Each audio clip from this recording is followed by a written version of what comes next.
Well, hey there, ho there, hi there. David Vos here. I hope you're having a wonderful day.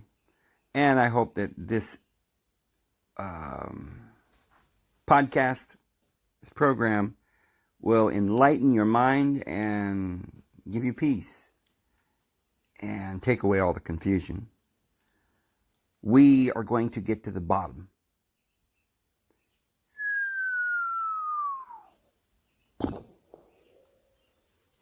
It's a long ways down. Not too many men have tried.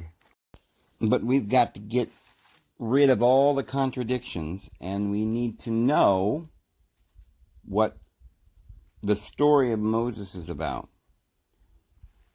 Probably as much as we need to know the story of Jesus. That's a good story, Jesus. I mean, come to the earth and tell us how to get back to the Father and how to love one another. Well, what is the story of Moses? Because there are lots of symbolisms going on here. Remember, Jesus was born in a manger, and that's a house for animals.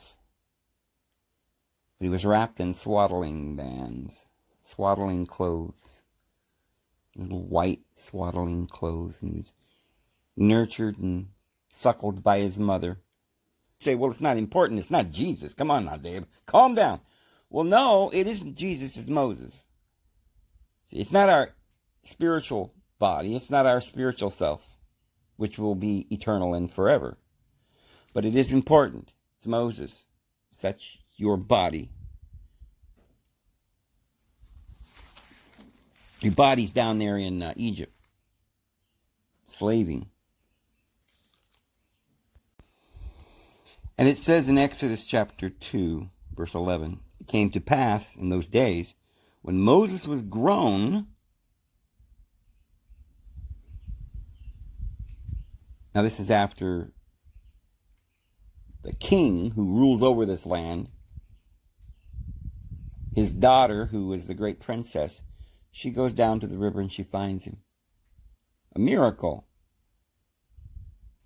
And she has compassion on him. And she raises him as her own. But when he had grown, he went out to his brethren, and he looked at their burdens, and he saw an Egyptian beating a Hebrew. That was one of his brethren. So he looked this way, and he looked that way, and when he saw no one, he killed that Egyptian, and he hid him in the sand. Now, this isn't Jesus. This is different. This character.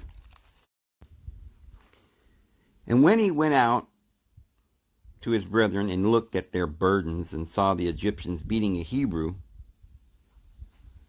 it bothered him.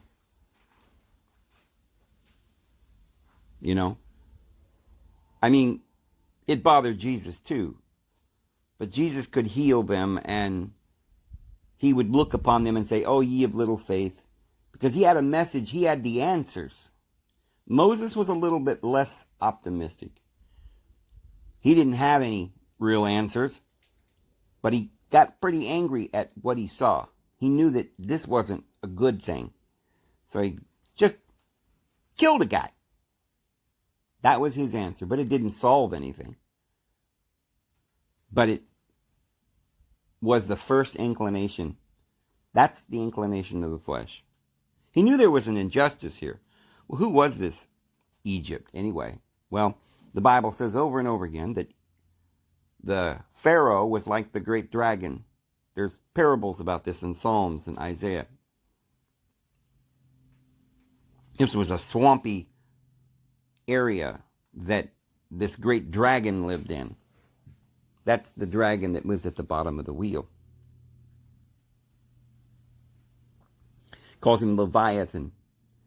What this represents in the Sumerian tablets and all the other ancient books is the original order of things, which was not an order at all. It was chaos. Her name was Tiamat in some of the Sumerian tablets and Babylonian works. And the Bible what is the Hebrew word? It's Tiom. It means darkness in Hebrew. Chaotic, and the void, and the empty, Twa and Ba. And this was the original gods. The Sumerians have these original gods that were more or less chaotic. There was the pure waters of the lake, the drinking water type water, without the salt. And then there was the great oceans, which was very chaotic. And at one point, the world was just lying in this empty and deep, the depths of the great waters, swirling and swelling, and there wasn't any life yet. Life hadn't come up out of the water.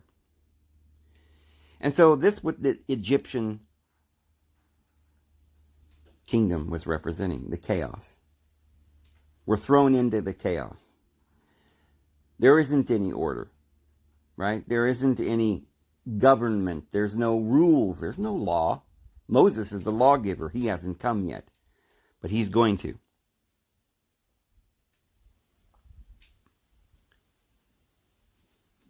So he said, "Why are you striking your companion? Who made you prince and a judge over us?" Oh, Moses is a prince and a judge over us.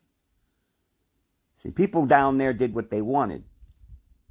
They made you a slave and you just accepted it.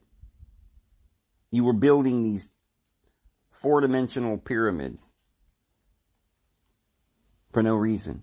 It was a kind of order, but it was an order whereby men were slaves. It was a very materialistic place. It was evil. But Moses took it upon himself to be a judge and a prince. So the guy said, "Do you intend to kill me as you killed the Egyptian?" Well, because of that, Moses feared and said, "Surely this thing is known." When Pharaoh heard of this, when he heard of the matter, he sought to kill Moses. So Moses fled from the face of Pharaoh and dwelt in the land of Midian. He sat down by a well. Okay, well, you see, down there in Egypt, it was pretty bad. That was the earthly plane where there was hardships, ruled over by a great dragon.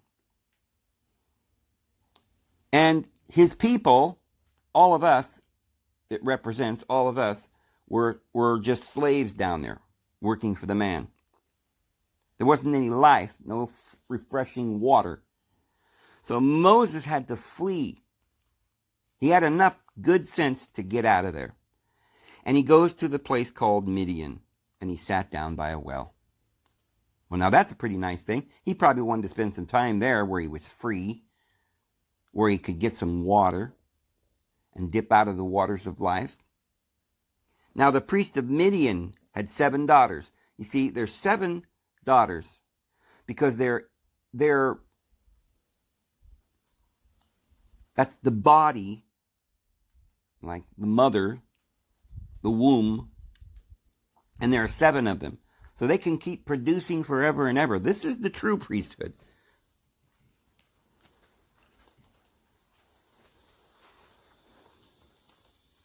A wedding is going to take place between Moses and one of these women. There's going to be a union, and there's going to be a better world. And they came and they drew water because they had peace. They had water. But even up there in the land of Midian, it's not like it was completely, safe. Because now Moses has been down into hell and he's seen the evil and the slavery that his people were going through. And he got out of there and he went to this higher place up to Mount Horeb. And at the base of this mountain,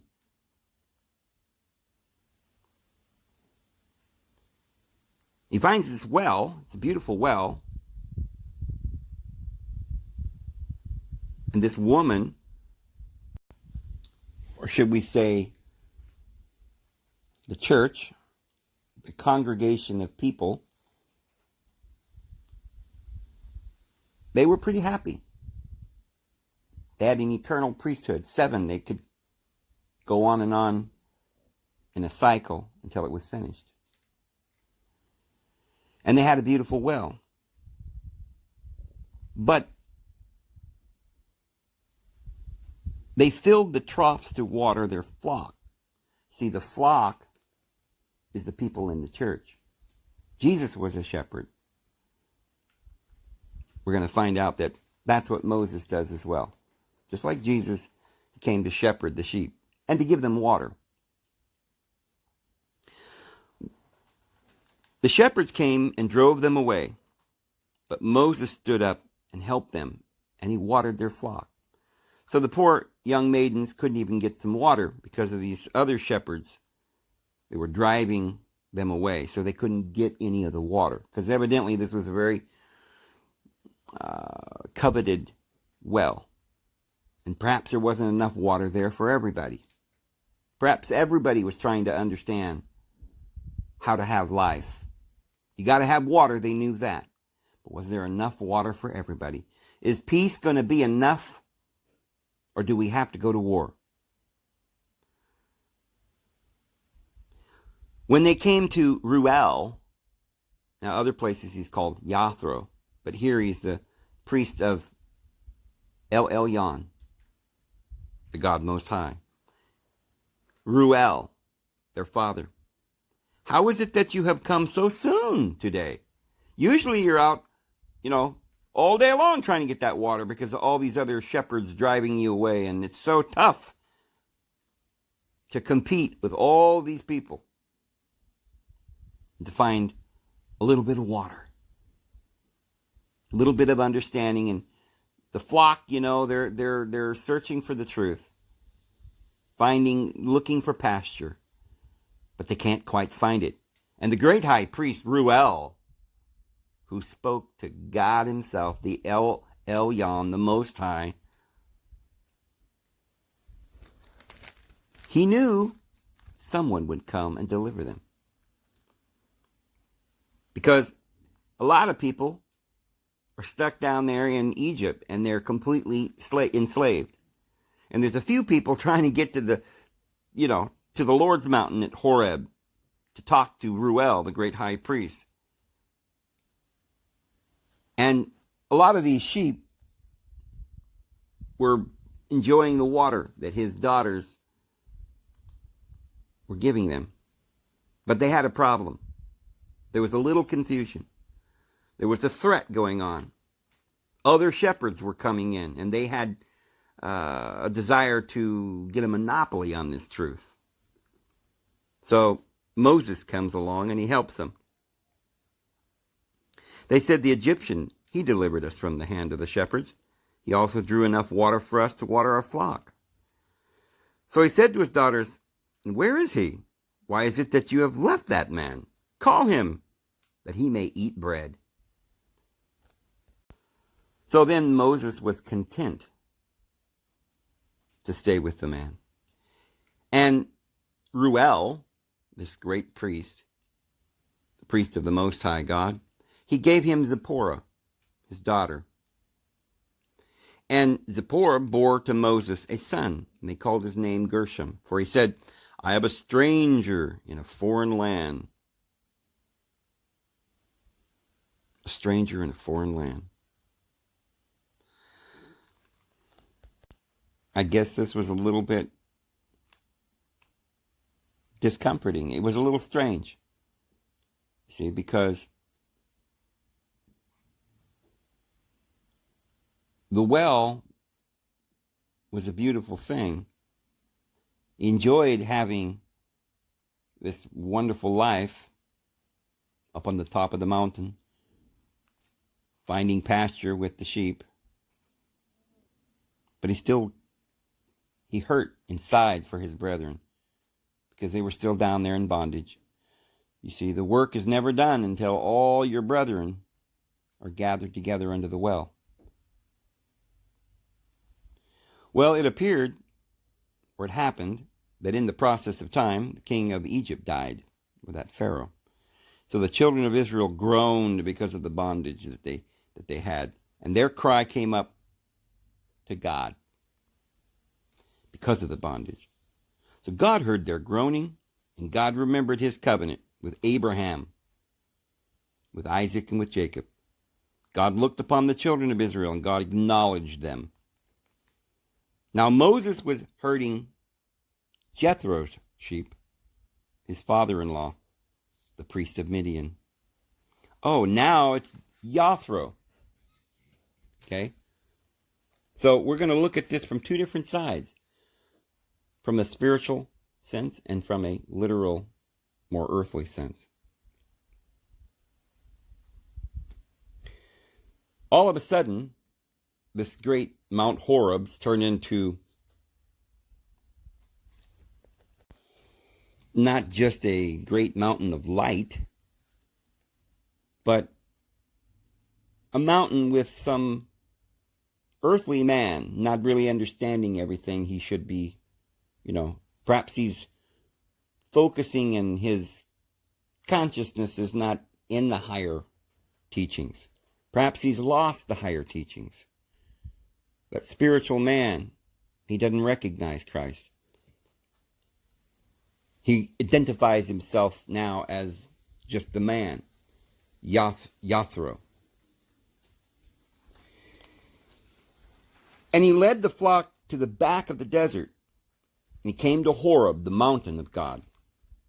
So, the back of the desert, evidently this Jethro wasn't normally someone who would go to the mountain of light, even though it was in his backyard. But it was out there in the desert, in a lonely place. Well, then there was an angel of the Lord that appeared to him in a flame of fire. So Moses goes to the back in the desert in a lonely place, to the mountain of light. And it isn't Yahweh that meets him, but it's Yahweh's messenger. And he appears to him in a flame of fire out of the midst of a bush. So he looked and he behold the bush. The bush was burning, but it wasn't consumed. You see, this is an eternal hell. The fire is constantly cleansing and burning. Why, it's a god of its own right. But it only knows the fire. It has a reason. It purges the earth. It cleanses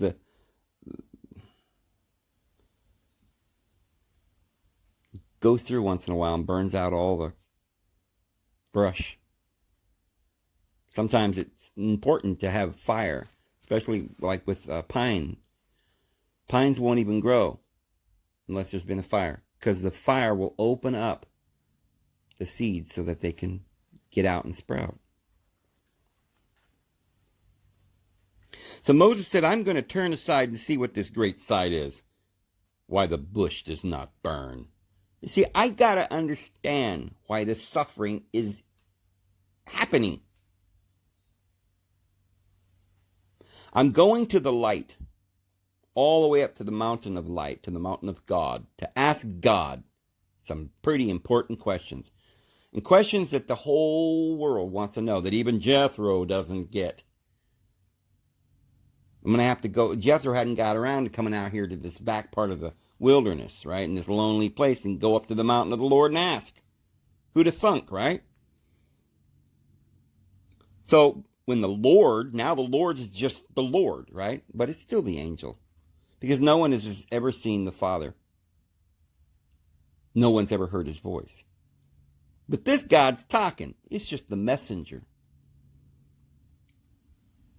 So he turned aside to look. And God called to him out of the midst of the bush and said to him, Moses, Moses. And Moses said, Here I am. Who do you suppose is calling to the man Moses, the body, the conscious mind? Who do you suppose is calling your conscious mind as you stare into the fire, into the depths of hell? Well, it certainly isn't the higher spiritual realm, but it's probably the messenger. There's probably a lesson to be had.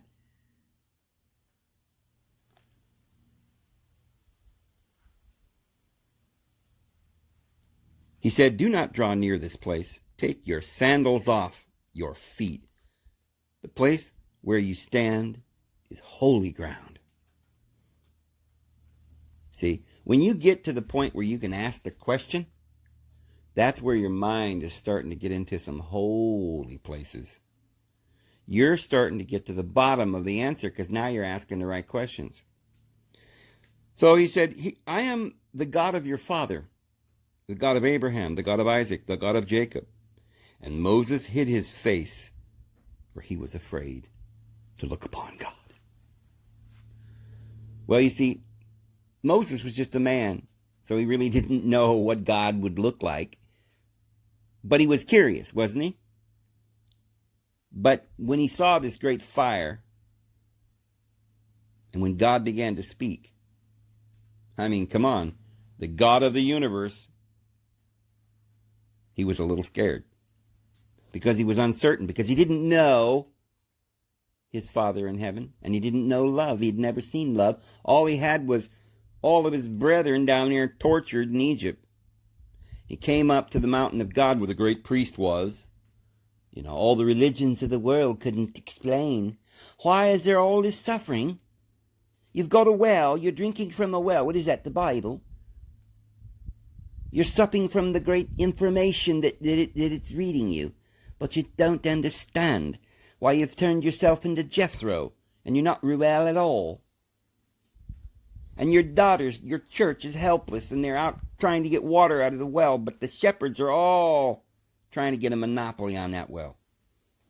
And here I am, Moses, just me, the flesh, the one destined to bring order out of chaos. And I stand upon this holy ground. And the Lord said, "I have surely seen the oppression of my people who are in Egypt, and I've heard their cry because of their taskmasters, for I know their sorrow." Oh. So the angel of the Lord, who's talking, says he has some kind of compassion on the people. He says, "I know just what to do for these people. You, Moses, you're the body. I got to get to them. I got to speak to them. The body's got to start moving in the right direction, and so I'm going to have to talk to it." The problem is Moses was looking down into the fires of hell. He wasn't looking into the light. He was at the base of the mountain at a bush. He wasn't looking. He didn't climb to the top and look into the light.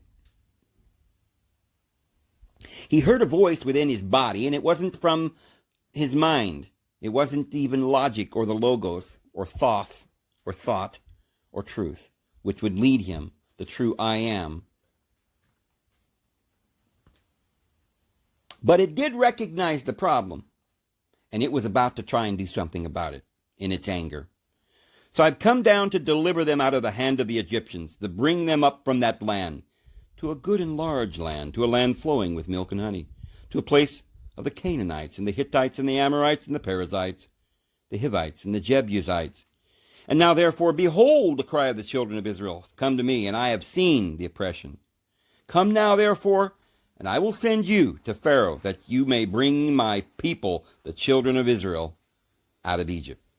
But Moses said to God, "Who am I, that I should go to Pharaoh, and that I should bring the children of Israel out of Egypt? Why, I'm just a man. I'm only the flesh.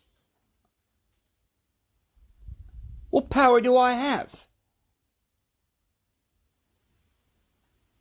So he said, "Well, I will certainly go with you. And this shall be a sign to you that I have sent you. When you have brought the people out of Egypt, you will serve God on this mountain." Well, Moses said to God, indeed, when I come to the children of Israel and they say to them, God of your fathers has sent me to you, and they say to me, what is his name? What am I going to say? And God said to Moses, I am who I am. He said, you will tell the children of Israel, I am has sent me to you.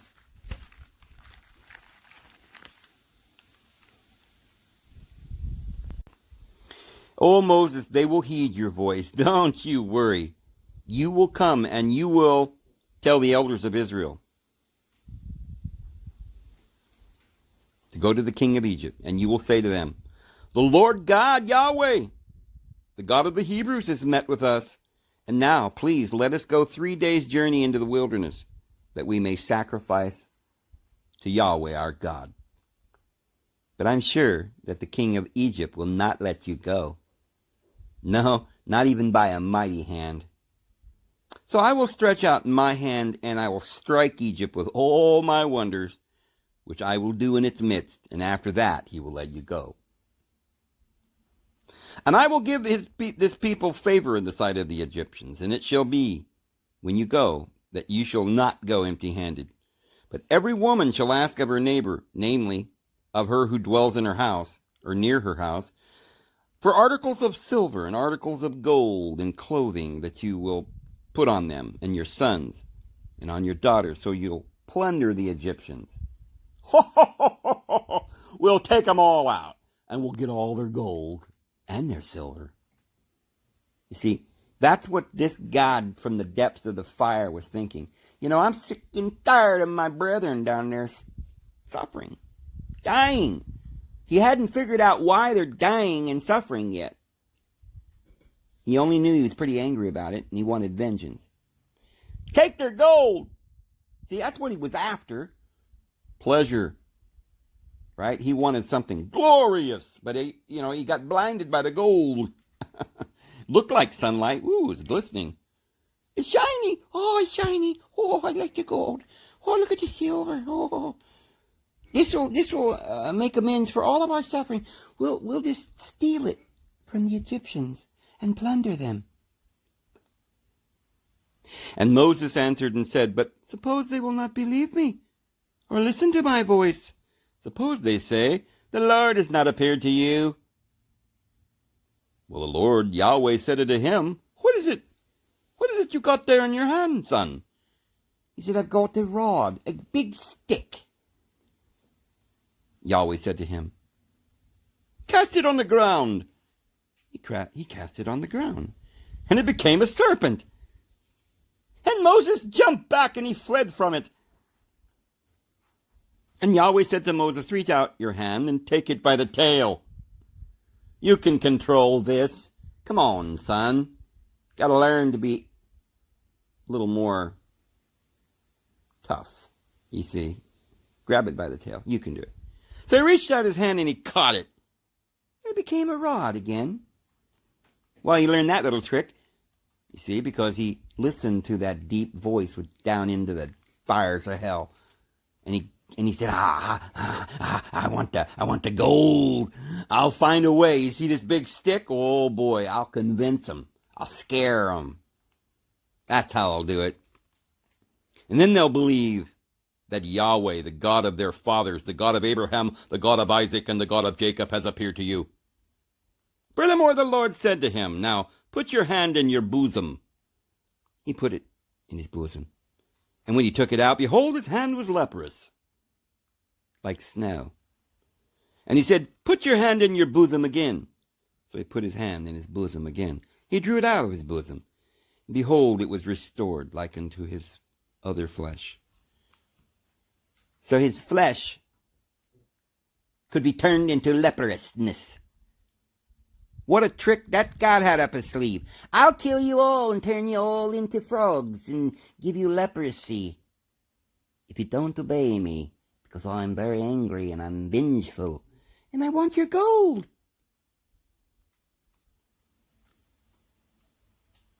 And then it will be, if they do not believe you, nor heed the message of the first sign, See, the first sign is, I got a big stick and you better do what I say. Be very, very afraid. The second sign, if they don't believe that one, is I'll just give them a disease. We'll force them. Don't worry about it. I've got the authority. I'm the powers of hell. And it shall be, if they do not believe even these two signs, or listen to your voice, that you shall take the water from the river and pour it on the dry land. And the water from the river will become blood on the dry land. And Moses said to Yahweh, Oh my, I am not eloquent.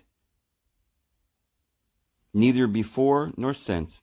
You have spoken to your servant, but I am slow of speech and slow of tongue. I don't even know their language. You see, I'm not even really an Egyptian.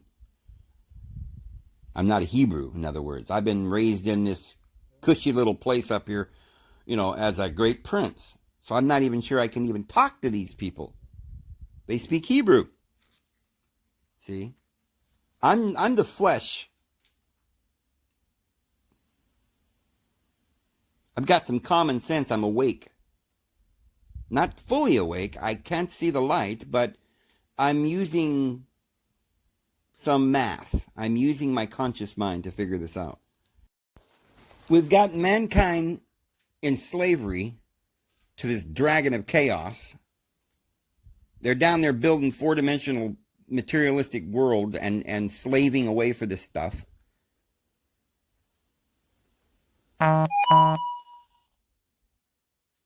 And I, the flesh, I'm going to listen to my ego. And I'm going to figure this out. I'm just the flesh. I'm just the conscious mind. I can do math. I'll figure some things out. I can explain it, in a way. I don't have a spiritual, revelation. I don't really get it. I don't have inspiration from the light. But I got a plan from the depths of my bowels. A vengeful plan. I'll murder them all. It should work.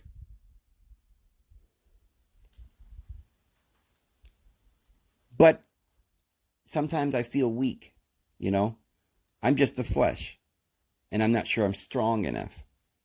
This seems like a big problem. I got a lot of doubt as well. I'm not sure if I trust myself to be able to solve this problem. So the Lord said to him, Who made man's mouth? Or who makes the mute or the deaf, the seeing or the blind? Have I not I, the Lord, done all these things? Now therefore go, and I will be with you. I'll be with your mouth, and I will teach you what you will say.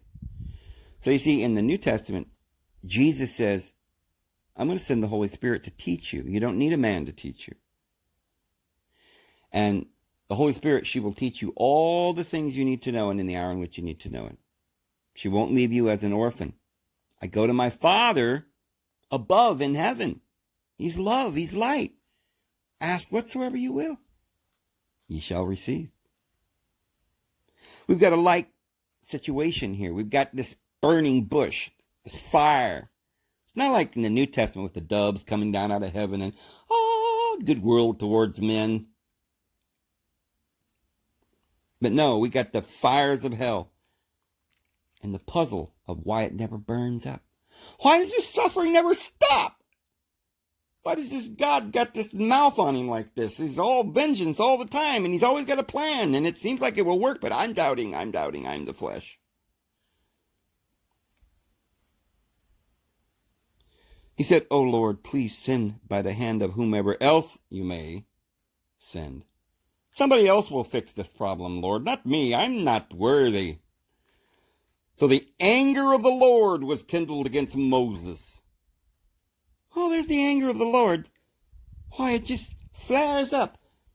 How could that be? This God, he's got to be God. He's coming from a fire that never burns up. In the bush at the base of the mountain, before we even get to the top, we can see the light. But way down there in the bowels of the earth, I see a fire, and I'm sure that that fire is going to have all the answers. So Moses, in his fear and his doubt, he says, I don't understand. I don't know I don't know if I'm strong enough. But then deep down in his gut, that vengeance is saying, no, I will be with you. I am your strength. I am the anger. I am the eagle. And it must be quenched. It must have justice. I will do this thing. Is not Aaron the Levite your brother? I know that he can speak well. He knows the language.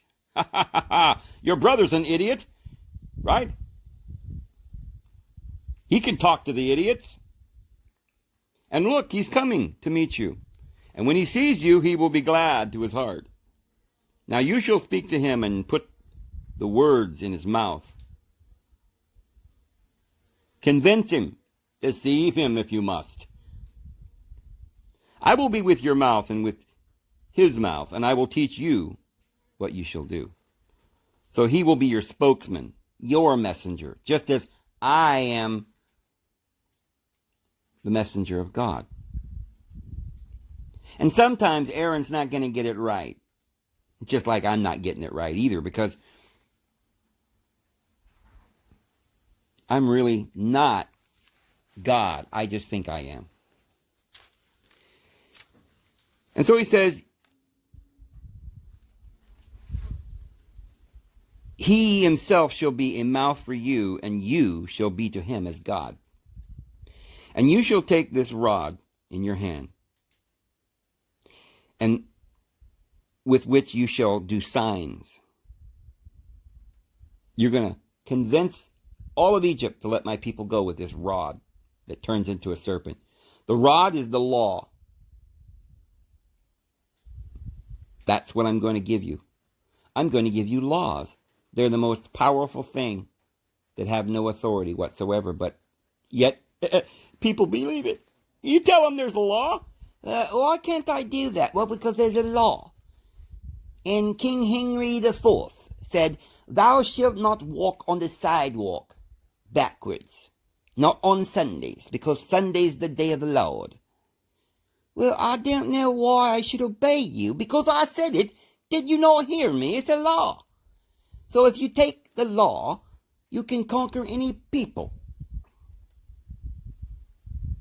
It shall be a rod in thine hand. And if they don't believe you, throw it down and it'll become a serpent.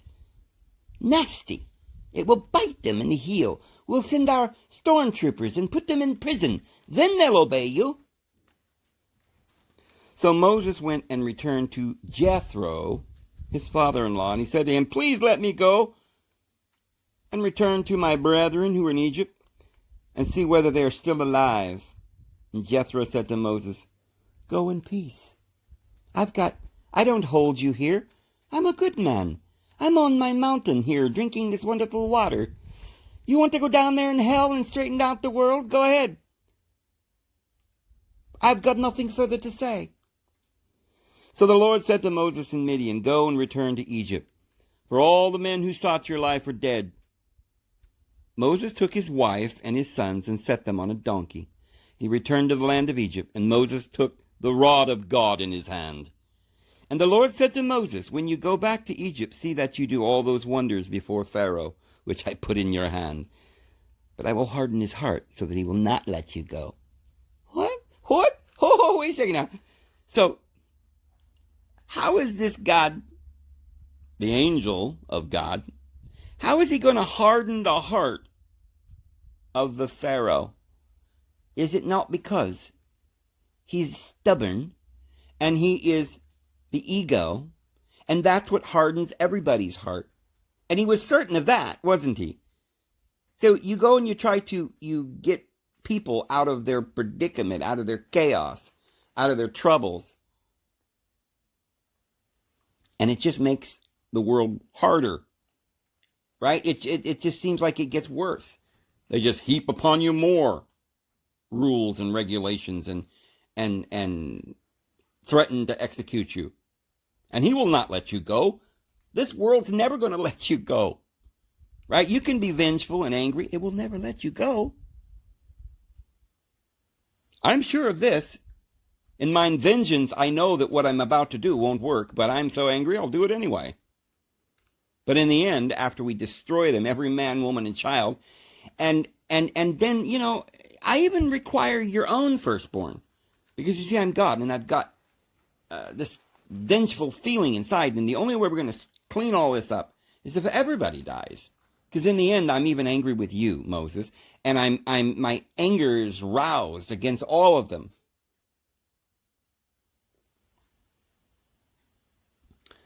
And came to pass on the way at the encampment that Yahweh met him and sought to kill him. You see what I'm saying? You can't please this God. He didn't even like Moses. He was going to kill Moses. He sought to kill him.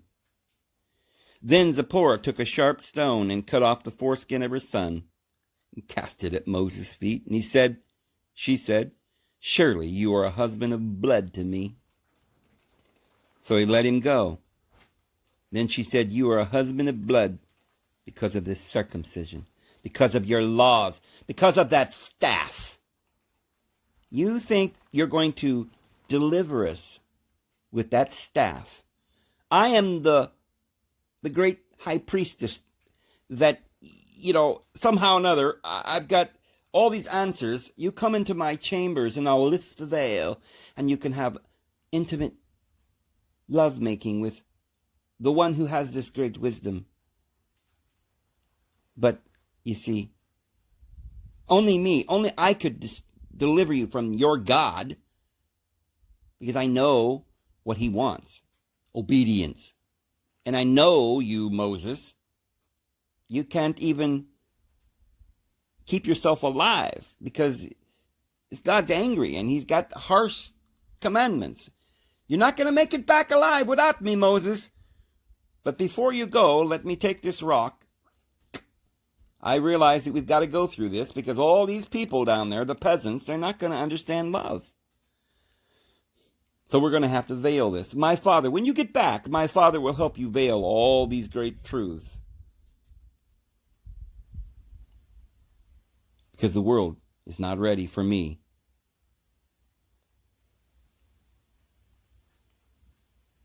Your covenant, Moses. I married you. Now I'm, the bride. Now I'm wed. The kingdom of the world is now wed to you. This bloody covenant. And yeah, we're going to go and save all the people. All right, let's see what happens. And the Lord Yahweh said to Aaron, go into the wilderness to meet Moses. So he went and he met him on the mountain. And he kissed Moses. And Moses told Aaron all the words of Yahweh and all the signs which he had commanded him. And Moses and Aaron went and gathered together all the elders of the children of Israel. And Aaron spoke all the words which Yahweh had spoken to Moses. Then he did the signs in the sight of the people, so the people believed, and they heard that Yahweh had visited the children of Israel, and that he had looked on their affliction. See, if somebody starts saying, hey, like a politician, oh, I've seen all your afflictions, and I'm going to save you, what are you going to do? Well, I see you're all ignorant. Yes, we're all ignorant. Okay, well, let's have a school. All the children will be taken from their mothers at 8 o'clock sharp in the morning. And we'll sit in little rows and learn all kinds of propaganda. And this is going to, of course, reinforce all the lies that we've told you. So that you won't really be whole. You won't really be well. You won't really be free. But, you see, in a sort of regimentary way, you'll be free of that filthy dirt. Because we'll have you washing your hands every morning at 7 and brushing your teeth and putting on your military clothes and going to school to learn obedience to the law because it is your savior. Now get down on your knees and hire Hitler. This is your salvation, my son. The law. Oh, but I'm not quite sure because I'm only the flesh. I'm Moses and I don't know how to speak. Because I'm not eloquent like my mind would be, but I'm speaking from my gut, if you understand what I'm saying. And down here in my gut, I've got all these feelings of anger at my taskmasters. They're beating my brothers. I'll try everything, anything. Why, let's get this show on the road. So how did this work? How did this arrangement work? Well, they led the people out of bondage to a strict law, a regimentary society. People were dying right and left. How dare you do that, picking up sticks on the Sabbath to have food? You have no freedom here. Oh, but I want to go back to Egypt. We had meat and leeks and onions. It was wonderful. We had the stew pots. Why, you ungrateful, you, my kingdom, you don't love this law and order? You don't like the police on the street tracking you down, ambushing you, taking you to jail to get the taxes to pay for all of this? This order out of chaos? Well, that's the price for freedom, is your bondage. Get used to it. There is no other way. So let's go down, let's see, about 400 or 500 years to the days of Ahab. Now, 1 Kings chapter 16 begins in verse 30. Ahab the son of Omri did evil in the sight of Yahweh, more than all who were before him. And it came to pass, as though it had been a trivial thing for him to walk in the sins of Jeroboam the son of Nebat, that he took as wife Jezebel, the daughter of Ethbaal, king of the Sidonians.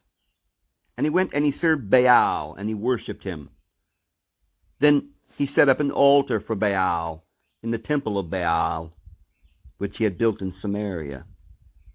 And Ahab made a wooden image. Ahab did more to provoke the Lord God to anger, the Lord God of Israel to anger, than all the kings of Israel who were before him. And in his days Hiel of Bethel built Jericho. He laid its foundations with Abraham, his firstborn. And do you hear that? He laid the foundations.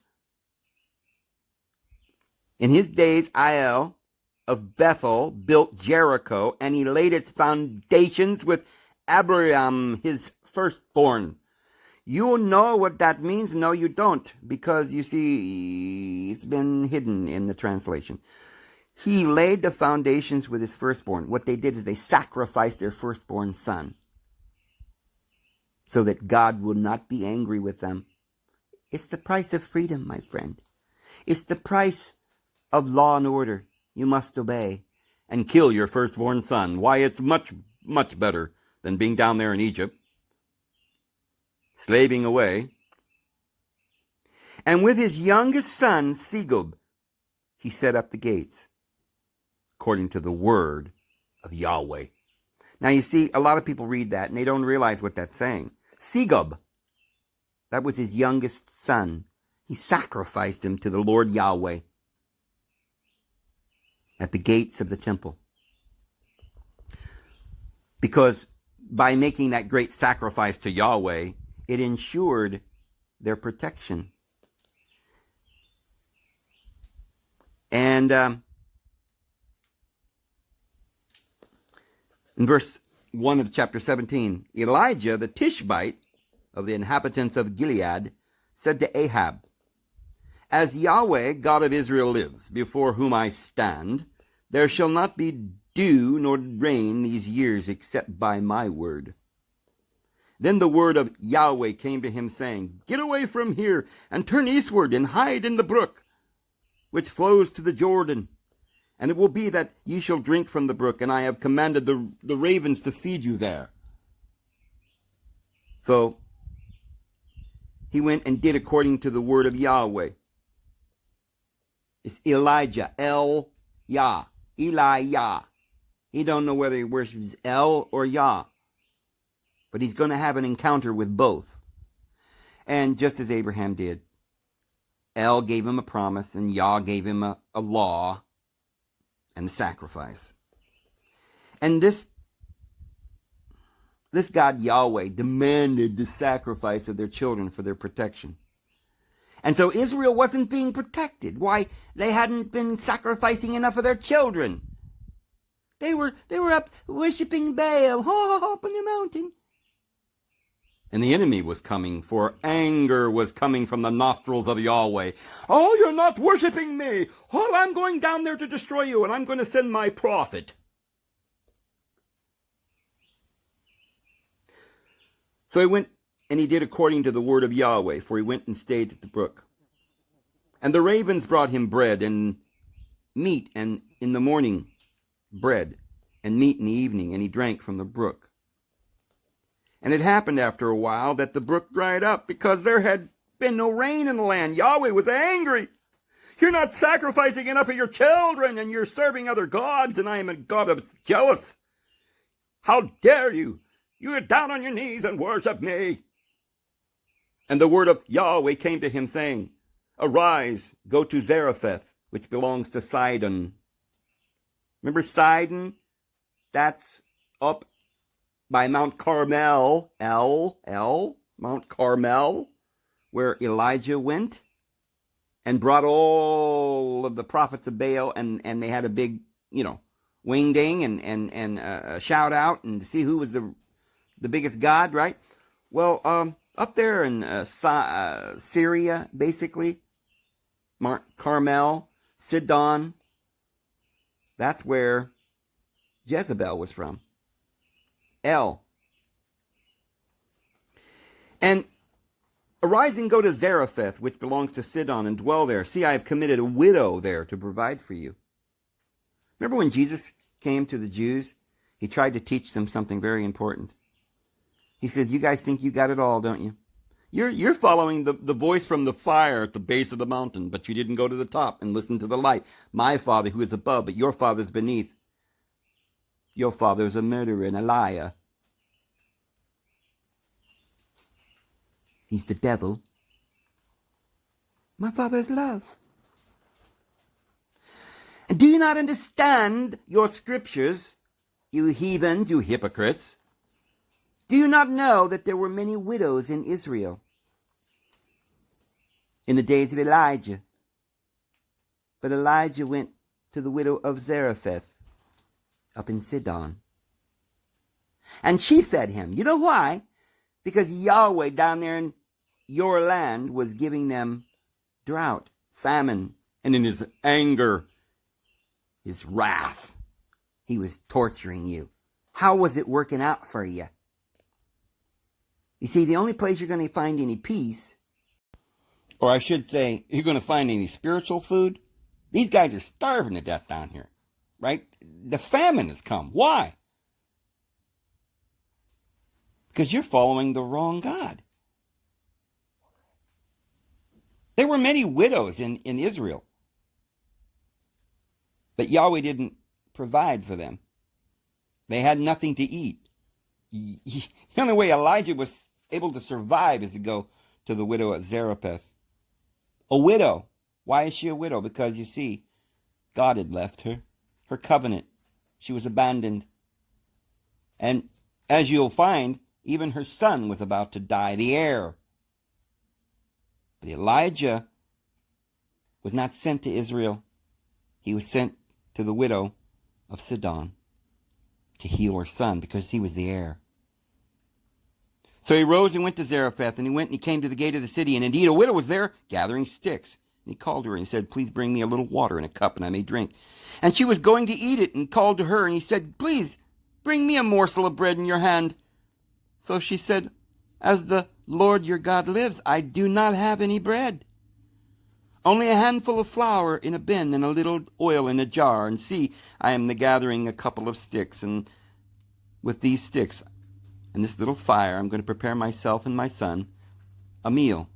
And then we're going to eat it, and then we're going to die. Because I have got no husband. No one's protecting me. All the gods have left the world. Who are you? I'm a prophet. Yeah, They ran me out of Israel. Bunch of Baal worshippers down there and a bunch of confusion. We don't know what the hell is going on. Because God is angry. He don't want them worshiping Baal. So he's pretty mad. He's jealous. So, ain't nothing to eat. So I found out that if I want something to eat, if I want some spiritual information to keep me alive spiritually, I'm going to have to come to you. And it's by the providence of our Father in heaven that I did so, because your son's about to die. Is that not correct? You have no heir if he dies. You're a widow. Elijah said to her, don't be afraid. Go and do as you have said, but make me a small cake from it first. And bring it to me, and afterwards make some for yourself and your son. For thus says the Lord God of Israel, the bin of flour shall not be used up, nor shall the jar of oil run dry, until the day of the Lord, when he sends rain upon the earth. So she went away and did according to the word of Elijah. And the bin of flour was not used up, nor was the jar of oil run dry, according to the word of Yahweh, which he had spoken to Elijah. See, this Elijah was getting a voice. Somebody was talking to him. It was the I am. It was Yahweh. But ever so often, because Elijah was certain to wake up, he wasn't quite sure. He's like, okay, we got to figure out what God to worship here. Yahweh's angry and we're all dying down here. So I'm going to go up here to Sidon, to Mount Carmel. I think I was destined to save the royal bloodline up there and give them some knowledge. But you see, they're not going to make it because the bread's running dry. Yahweh's stirring up the world and making everybody a widow. But somewhere in the back of Elijah's mind, he felt he was getting the word of the Lord. He said, go ahead. You're not going to die as long as you feed the prophet first. The prophecy. Your flesh is not going to perish if you can find the one named Elijah who gets in a chariot of fire and leaves this earthly world to a higher realm. And it appeared after these things that the son of the woman who had owned the house became sick. And his sickness was so serious that he had no breath left in him. So she said to Elijah, what have I to do with you, O man of God? Have you come to bring me in my sin to remembrance and kill my son? And he said to her, give me your son. So he took him out of her arms and carried him up to the upper room where he was staying. And he laid him in his own bed. See, this is kind of like the day of Pentecost when we went up into an upper room. That's the only place they could find God. And they prayed in one accord in the upper room. That's your mind up in the higher, getting inspiration from a little higher source. The I am in that place is a little bit higher than this one down there from the burning bush. This is a different I am.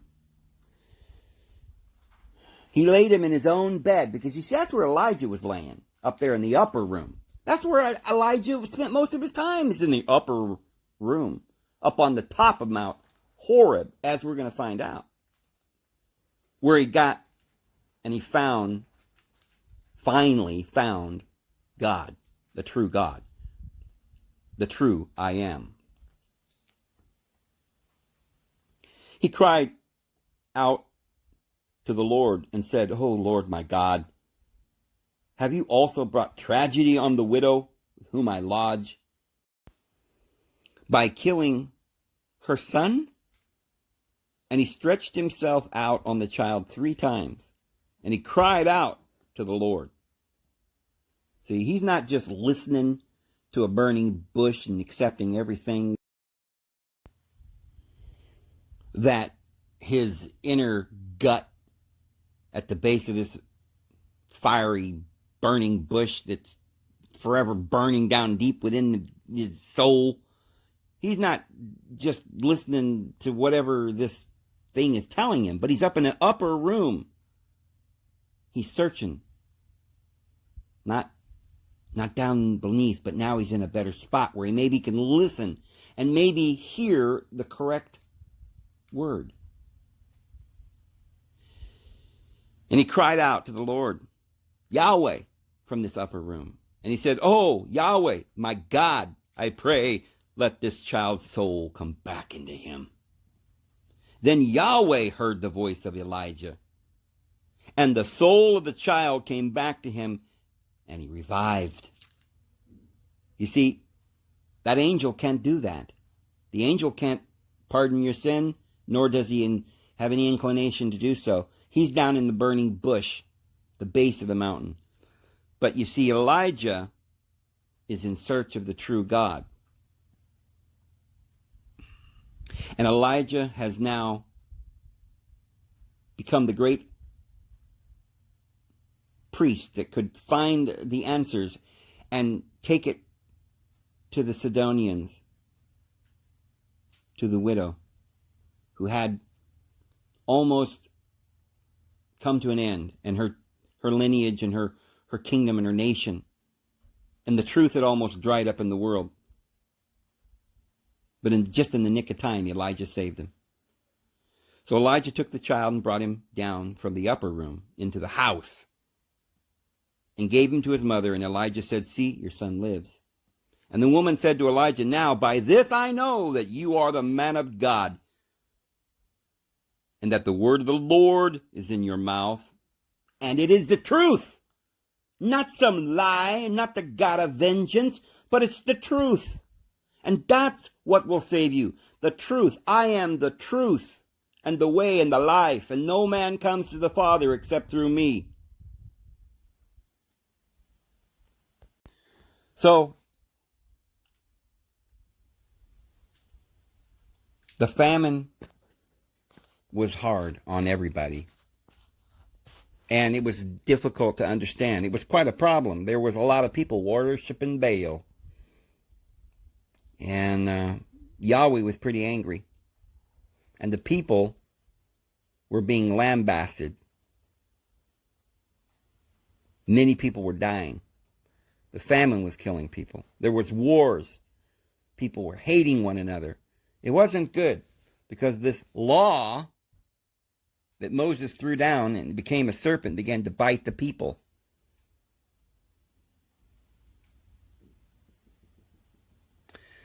So Moses led them into this wilderness to die. And the people were beginning to complain. And Yahweh was beginning to be very, very angry with them. They asked for bread. He sent them serpents. In one case, 23,000 of them, or 24,000 people died in one day because of the wrath of Yahweh. Jesus came and he saw all the people, and he had compassion for them. And he said, what kind of a God? When you ask for bread, he gives you serpents. My Father loves you. I love you. Come unto me, all ye who thirst and are hungry, and I shall feed you, and I'll give you life's water for free. And he sat them down, and he fed the thousands. So I have compassion upon the people. Bring them to me. Bring me the little children, that I may also bless them. So Elijah came in and he saw the people, and they were dying of famine and starvation, and everybody was angry and jealous and mad. And, oh, it's your fault. No, it's your fault. And Elijah said, enough! And he walked straight up to Ahab and he says, listen, buddy, I want you to go and get all of your prophets, 450 prophets of Baal, and bring them down to Mount Carmel. And Moses says, let's figure out who really is God, because that's what we really got to figure out. Say, which is the God that demands this great sacrifice? Because that's why this is happening. You guys are suffering, you're dying because of the vengeance of the God of war. You see, who is accepting your sacrifices? Who is enjoying your misery? Who is demanding so much from you? Make a sacrifice and see who receives it. Who is it that can bring the fires of hell up out of the ground and down from the sky? Who is it that's angry and that requires this great sacrifice? The prophets of Baal, the god of the sky and the fertility and the dew of heaven, they prayed and they prayed and they prayed. And Elijah says, well, where is your God? Perhaps he's in the privy. Perhaps he's gone to the bathroom and he's I can't hear you. Why, he's in the shower or something. He's busy. He's got other things to do. He can't hear you. He can't hear you. And they cried and they cried and then they started cutting themselves, as it was their custom. Because they were no more knowing the truth. They were still following Jethro. Jethro lost his high priesthood. He wasn't dwelling in the light anymore. He didn't even understand that back there in the lonely place, at the bottom of the mountain, was a burning bush. He didn't have the instructions from Moses. He didn't say, Moses, don't listen to the burning bush from your gut. Go from the Spirit. Save them with love. Had he told Moses that, we wouldn't be in this situation. So there's all the people, and Moses says, put your goats and your sheep on that pile of wood over there, and ask your God to, don't put any fire on it. Let's see if your God can bring fire down. Who's the God of fire who wants sacrifices? And Baal didn't come. Then Elijah took the scene. He says, my turn. And he says, dig a big trench around my altar. Put some wood there in the middle and throw my goats and my sheep up there and pour a bunch of water in it. Fill it up. Fill up the whole thing with water and saturate the whole thing. And then he prayed very quietly and calmly. He says, Yahweh, show them who you are. And whoosh, out of the sky came the fire from God and consumed all of the Baal prophets. Not just the sacrifice, but swallowed up all the Baal prophets. And the people were in fear of God. And they went back to serving Yahweh. Oh, Ote, we understand now. And the people said, as they fell upon their faces, 1 Kings 18, verse 39. And they said, Yahweh, he is God. The Yahweh, he is God. And Elijah said to them, seize the prophets of Baal. Do not let them escape. So they seized them, and Elijah brought them down to the brook, and he executed them there. Oh, buddy, Yahweh wins. He executed them all. Dirty sinners. Then Elijah said to Ahab, go up and eat and drink, for there is a sound of abundance of rain. You see, Yahweh's anger has been appeased. Now he'll send the rain. This is God's country, my friend. Marlboro country. So Ahab went up and ate and drank, and Elijah went up to the top of Mount Carmel. And he bowed down on the ground, and he put his face between his knees. And he said to his servant, go up now, look toward the sea. So he went up and looked, and he said, there's nothing. 7 times he said, go again. It came to pass the 7th time he said, well, there is a cloud, a small cloud like the size of a man's hand, rising out of the sea. So he said, go up, say to Ahab, prepare your chariot, and go down before the rain stops you. Now it happened in the meantime that the sky became black with clouds and wind, and there was a heavy rain. So Ahab rode away, and he went to Jezreel. Then the hand of Yahweh came to be upon Elijah, and he girded him up by his loins and ran ahead of Ahab to the entrance of Jezreel. And Ahab told Jezebel all that Elijah had done, also how he had executed all the prophets with a sword. And Jezebel sent a messenger to Elijah, saying, So let the gods do to me, and more also, if I do not make your life as the life of one of them by tomorrow about this time. And when he saw that, he arose and he ran for his life. Oh, Jezebel's after him. And nothing scares Elijah. Nothing. Right? Not all the prophets of Baal. Nothing. Not the famine. But Jezebel, he's scared out of his mind. So he ran for the hills, and he went to Beersheba, which belongs to Judah, and he left his servant there. But he himself went a day's journey into the wilderness, and he sat down under a broom tree, and he prayed that he might die. He said, It is enough. Now, Yahweh, take my life, for I am no better than my fathers. Then as he lay and slept under the broom tree, suddenly an angel touched him and said to him, Rise and eat. Then he looked, and there by his head was a cake baked on coals and a jar of water. Ah, refreshing. And who is this providing him with all of his strength? So he ate and he drank, and he lay down again. And the angel of the Lord, Yahweh, came back a second time and touched him and said, Arise and eat, because the journey is too great for you. The journey? The journey where? To find the truth, you imbecile. He's trying to find the actual truth. Why, Jezebel's going to kill him, and now he's confused, because it's like, why did he do all of this? Is there really any point to anything? So he rose and he ate and he drank, and he went with the strength of that for 40 days and 40 nights, until he came as far as Horeb, the mountain of God. And there he went into the cave, and he spent the night in that place. And behold, the word of Yahweh came to him at the top of the mount of Horeb. Perhaps this is the true Yahweh. And he said to him, What are you doing here, Elijah?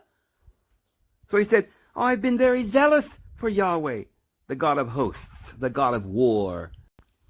For the children of Israel have forsaken your covenant, torn down your altars, and killed your prophets with a sword.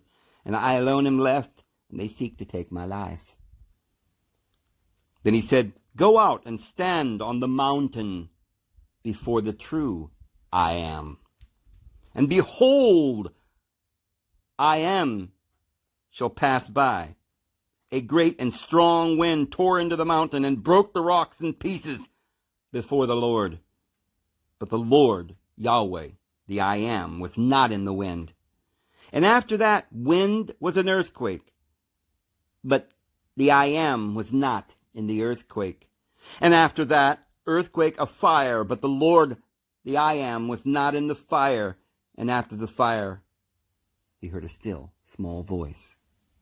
So it was when Elijah heard it, that he wrapped his face in his mantle and went out and stood at the entrance of the cave. Suddenly, as he came out of the dark cave, he began to wake up. I'm down here in the cave, down here with the fire, with the wrong Yahweh. I better tell Moses he got the wrong God. He says, What are you doing, Elijah? As he peers out the cave and begins to look at the light. And he said, I have been very zealous for the Lord, the God of armies, because the children of Israel have forsaken your covenant and torn down your altars and killed your prophets with a sword, and I alone am left, and they come to seek my life. And then Yahweh said to him, Go, return your way to the wilderness of Damascus. When you arrive, anoint Hazael as king over Syria. Don't even worry about these Israelites. I don't even care. Well, I sent you to the widow of Zarephath up in Sidonia. And now I'm taking you over to Hazael in Syria to anoint them, because they're my people. Also you shall anoint Jehu, the son of Nimshi, as the king of Israel, the lost tribes. And Elisha, the son of Shabbat, of Abel Meholah, you shall anoint as prophet in your place. It shall be that whoever escapes the sword of Hazael, Jehu will kill, and whoever escapes the sword of Jehu, Elisha will kill. Yet I have reserved 7,000 in Israel, all whose knees have not bowed to Baal, and every mouth that has not kissed him. So he departed from there and found Elisha, the son of Shaphat, who was plowing with 12 yoke of oxen before him, and he was with the 12th. You know who Elisha is, plowing the 12 yoke of oxen? That's the astrological wheel. And that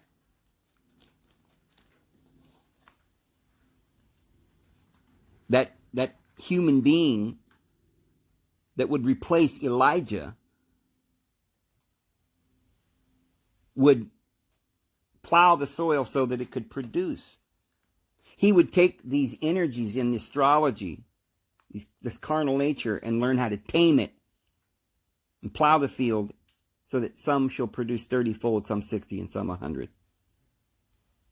He would learn the frequencies of this earth and what God speaks unto him. For he shall retain your mantle. You will go into a chariot of fire into the sky, and the world will not ever see you again, Elijah.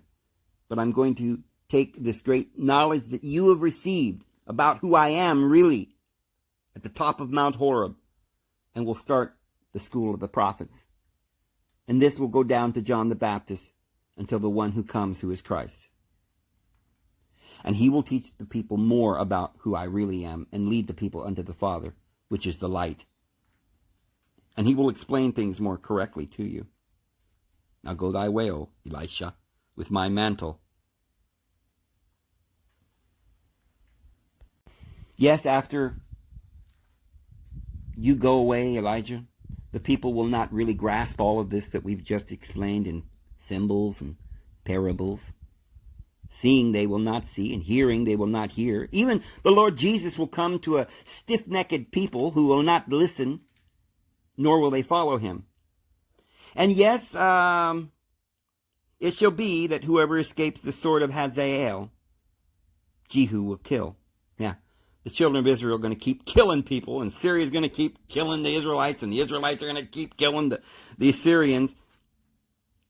And whoever escapes the sword of Jehu, Elisha will kill. And Elisha, the prophet, is not going to be able to understand everything you taught him. It's going to be a bloodbath until Christ comes. But I hope, Elijah, that you've learned who I am, because you did get a glimpse of me. Write it down so that people in future generations shall know that you found me, the true I am, when you stepped out of that cave and into the light on top of Mount Horeb. That I wasn't in the wind, and I wasn't in the fire or the earthquake. But you found me deep within your own mind as a still small voice, as love.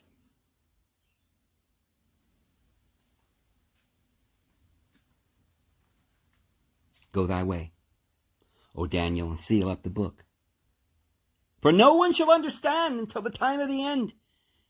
And then shall the book come out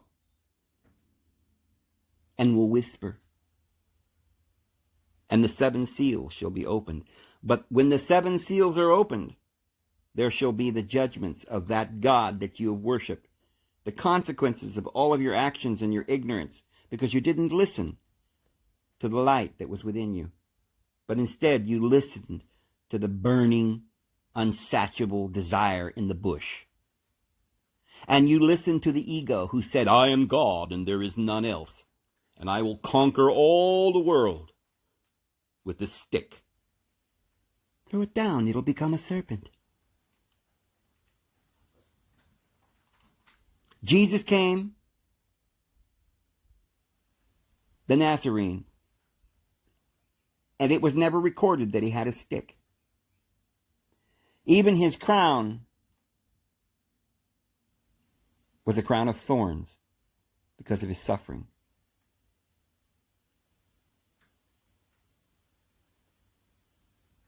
came with love and compassion. And he freed us. And he told us about his Father.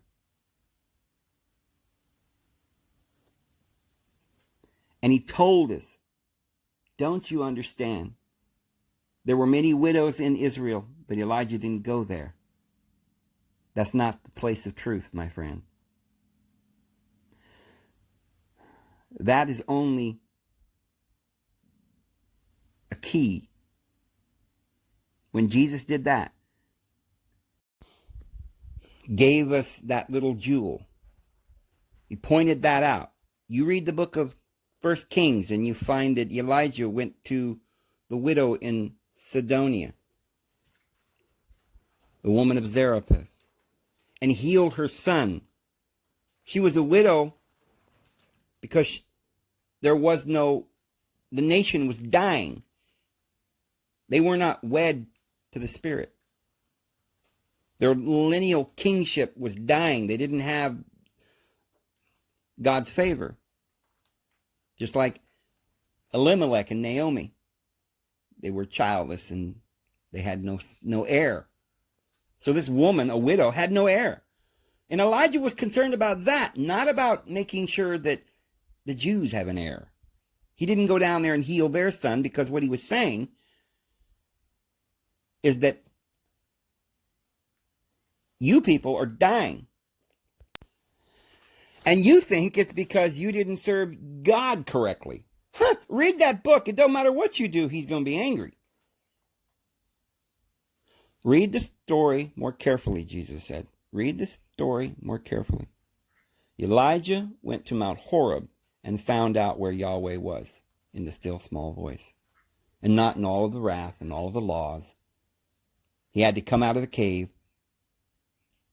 and behold the light.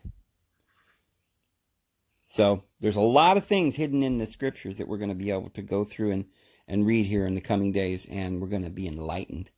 Anyway, I'm going to go ahead and go. It is, I didn't stop this at an hour. This is like an hour and a half. I'm sorry this video is so long, but I didn't want to stop because I hadn't gotten to the part that I really wanted to tell you guys. So I hope that you don't mind having this long video, friends. You can watch it in 2 parts if you want. This is David Bose. We'll see you again tomorrow. Have a good one.